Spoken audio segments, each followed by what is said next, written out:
నిర్మల్ జిల్లా వ్యాప్తంగా ప్రభుత్వ పాఠశాలలు ఇవాళ నుంచి తెరుచుకున్నాయి. నెలన్నర రోజుల తర్వాత పాఠశాలలు ప్రారంభమవడంతో విద్యార్థులు ఉత్సాహంగా పాఠశాలలకు వెళ్తున్నారు. జిల్లా వ్యాప్తంగా సుమారుగా 50% మంది విద్యార్థులు హాజరైనట్లు జిల్లా విద్యాశాఖ అధికారులు తెలిపారు. పాఠశాలల పునఃప్రారంభం నేపథ్యంలో ఉపాధ్యాయులంతా ముందుగానే చేరుకొని విద్యార్థులకు స్వాగతం పలికారు.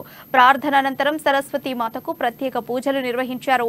పలు పాఠశాలల్లో అట్టహాసంగా విద్యార్థులకు పాఠ్య పుస్తకాలు, ఏకరూప దుస్తులు పంపిణీ చేశారు. ప్రైవేటు పాఠశాలలకు ధీటుగా ప్రభుత్వ పాఠశాలలో నాణ్యమైన విద్య అందజేస్తున్నట్లు పోన్కల్లోని స్కూల్ ప్రధానోపాధ్యాయులు రామచంద్ర తెలిపారు.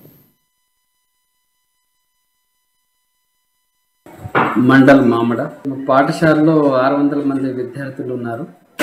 ఈ సంవత్సరం అంటే గత సంవత్సరం మార్చ్ ఏప్రిల్లో జరిగినటువంటి ఎగ్జామ్లు మా పాఠశాల నుంచి 97 మంది విద్యార్థులు హాజరైతే 97 మంది కూడా పాస్ కావడం జరిగింది. 100% రిజల్ట్ రావడం జరిగింది. విద్యార్థులకు మంచి జీపీఏ దాదాపు అంటే 9.5 అబవ్ విద్యార్థులకు జీపీఏ రావడం జరిగింది. అలాగే మా ఈ విద్యా సంవత్సరంలో 23-24 విద్యా సంవత్సరంలో ప్రైవేట్ పాఠశాల నుంచి కూడా విద్యార్థులు మా పాఠశాలలో అడ్మిషన్ తీసుకోవడం జరుగుతుంది. మరి మా పాఠశాల నుంచి మా పాఠశాలకు ప్రభుత్వం సప్లై చేసినటువంటి టెక్స్ట్ బుక్స్ కూడా అందడం జరిగింది. విద్యార్థులకు బడి బాటలో భాగంగా అందియడం జరుగుతుంది. అలాగే యూనిఫామ్స్ కూడా మేము గత ఏప్రిల్లోనే యూనిఫామ్ అంటే క్లాత్ రావడం జరిగింది. యూనిఫామ్ కూడా విద్యార్థులకు అందించడం జరుగుతుంది. అవి కూడా కంప్లీట్ అయిపోయినాయి. అలాగే విద్యార్థులకు పేరు హర్షవర్ధన్. నేను నర్సాపూర్ గ్రామం నుండి ఇక్కడ జెడ్పీహెచ్ఎస్ పోన్కల్ పాఠశాలకు వస్తాను.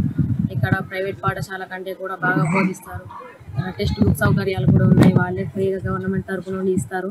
బుక్ సౌకర్యం ఉంది. ఇక్కడ మిడ్ డే మీల్స్ కూడా చాలా బాగుంటాయి. సార్లు కూడా బాగా బోధిస్తారు.